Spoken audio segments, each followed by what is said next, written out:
আসসালামু আলাইকুম রহমতুল্লাহ।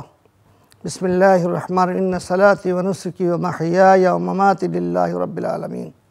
পবিত্র ঈদুল আজহা উপলক্ষে আজকের বিশেষ আয়োজনে চ্যানেলাই পরিবার সহ যারা শুনছেন সবাইকে জানাচ্ছি ঈদ মোবারক।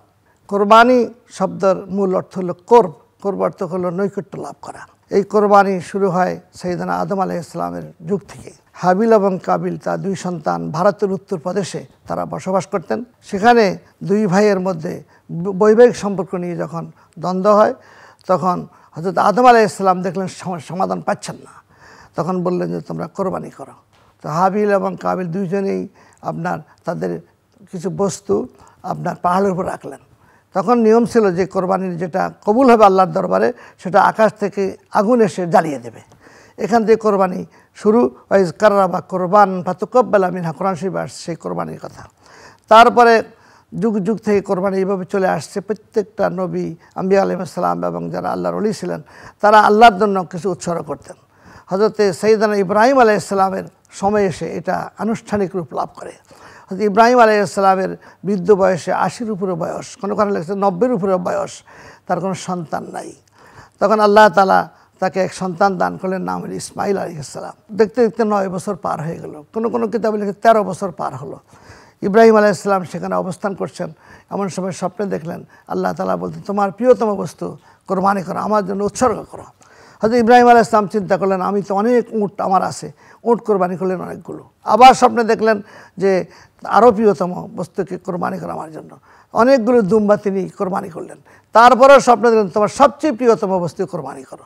হযরত ইব্রাহিম আলাইহিস সালাম তখন চিন্তা করলেন, আমার সবচেয়ে প্রিয়তম হলো ইসমাইল। এখন জন্ম সনদ দিয়ে খোলো বিকাশ স্টুডেন্ট অ্যাকাউন্ট, নিজের বিকাশ নিজে কর। মায়ের কলিজার ধন হযরত ইসমাইল আলাইহিস সালাম। কিন্তু ইব্রাহিম আলাইহিস সালাম তো আল্লাহর প্রেমে এমন প্রেমিক, নিজের ছেলে মেয়ে সব কিছু উৎসর্গ করতে রাজি। তখন হযরত হাজরা আলাইহিস সালামকে বললেন যে তাকে সাজিয়ে দাও, আমার বন্ধুর বাড়িতে যাব, বন্ধুর সাথে দেখা করব। তো সাজিয়ে দিলেন। সাজিয়ে দেওয়ার পরে হযরত ইব্রাহিম আলাইহিস সালাম একটা ছুরি, ধারালো ছুরি নিয়ে গেলেন সাথে। হযরত ইব্রাহিম আলাইহিস সালাম সামনে হাঁটতেছেন, তারপরে ইসমাইল হাঁটতেছেন।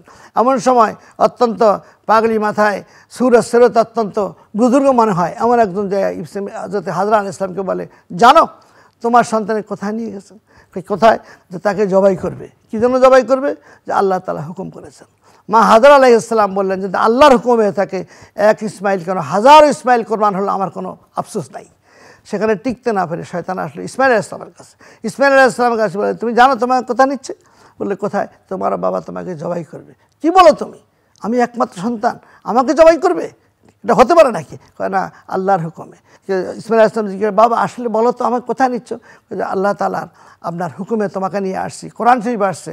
হযরত ইব্রাহিম আলাইহিস সালাম বললেন, ইয়া বুনাইয়া, হে আমার আদরের সন্তান, আমার কলিজার টুকরা, ইন্নী আরা ফিল মানামে আন্নী আযবাহুকা ফানজুর মাযা তারা, আমি স্বপ্নে দেখেছি তোমাকে আমি নিজ হাতে জবাই করতেছি, তোমার মত কি? হযরত ইসমাইল বললেন, ইয়া আবা তিফআল মা তুমারু সাতাজিদুনি ইনশাআল্লাহ মিনাস সাবিরিন। বাবা তুমি যা হুকুম করো সেভাবে তুমি হুকুমটাকে করো, পালন করো, আমাকে সওয়াবের পাবা, ধৈর্যশীল পাবে।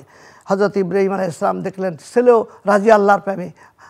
তখন তাকে শোয়াই দিলেন পাথরের দুইটা পাথরের মাঝখানে শোয়াই দিয়ে ছুরি নিয়ে বারবার তাকে গলা কাটার চেষ্টা করতেছেন। হযরত ইসমাইল আলাইহিস সালাম বললেন, বাবা এইভাবে পারবে না, বরং আমাকে উপর করো, তোমার মুখটা বন্ধ, চেহারাটা বন্ধ করো, তারপরে বেঁধে ফেলো, নাহলে আমাকে দেখলে তোমার মায়া লাগবে। তখন হযরত ইসমাইল আলাইহিস সালাম নিজের চেহারা বাঁধলেন এবং উপর করলেন। তারপরও বারবার ছুরি চালাচ্ছেন, ছুরি কাটছে না।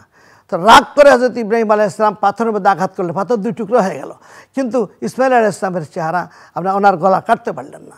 তার বারবার চেষ্টা করার পরে যখন ইসমাইল আলাইহিস সালাম, ইব্রাহিম আলাইহিস সালাম অত দুঃখ পাচ্ছেন, হায়রে আল্লাহর হুকুমটা পালন করতে পারছে না, আমার মাশুকের কথা পালন করতে পারবে না, আমাদের অস্বস্তি লাগলো।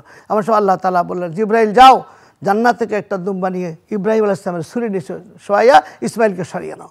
জান্নাত থেকে একটি দুম্বা এনে তাকে ছুরির নিচে শোয়াই দিল। শোয়াই দিল, বিসমিল্লাহ আল্লাহু আকবার বলে জবাই করলেন। দুম্বা জবাই হয়ে গেল, ইসমাইল পাশে দাঁড়িয়ে থাকলো। আর আগাছতে আওয়াজ আসলো, ওয়া নাদাইনাহু ইয়া ইব্রাহিম কাদ সাদ্দাকতার রুইয়া ইন্না কাযালিকা নাজিল মুহসিনিন। ও ইব্রাহিম, আমি তোমাকে বড় আওয়াজে, বুলন্দ আওয়াজে বলতেছি যে তোমার স্বপ্ন তুমি পরিপূর্ণ করেছো, তুমি সাকসেস হয়েছো, তুমি পরীক্ষায় দিতেছো। ওয়াদাইনাহু বিযিবহিন আযীম, অত্যন্ত মহান এক আপনার জেব মানে হলো এই কোরবানি তোমার দ্বারা হয়ে গেল। তো ইন্না কাযালিকা নাজজিল মুহসিনিন, যারা জান মাল সম্পদ এবং নিজের সালাতি ওয়ানুসুকি হজ নিজের নামাজ সব কিছু আল্লাহর জন্য বিলীন করতে, তারাই হলো মুহসেন, এবং মুহসেনের বৈশিষ্ট্য হলো কোরবানি দ্বারা। তো আজকে আমরা যে কথাটি বলে শেষ করব সেটা হলো আমাদের এই জীবন আল্লাহর, আমাদের এই সব কিছু আল্লাহর, আল্লাহর জন্য সব কিছু প্রস্তুত থাকবো এবং প্রস্তুত থাকার জন্যই আমাদের কোরবানি। এটাই হলো কোরবানির তাৎপর্য এবং লক্ষ্য। আল্লাহ আমাদের তৌফিক দান করুক, আমরা যেন সেইভাবে কোরবান নিজেকে দিতে পারি, কোরবানি করতে পারি। ওমা তৌফিক ইল্লা বিল্লাহ। আসসালামু আলাইকুম রহমতুল্লাহ।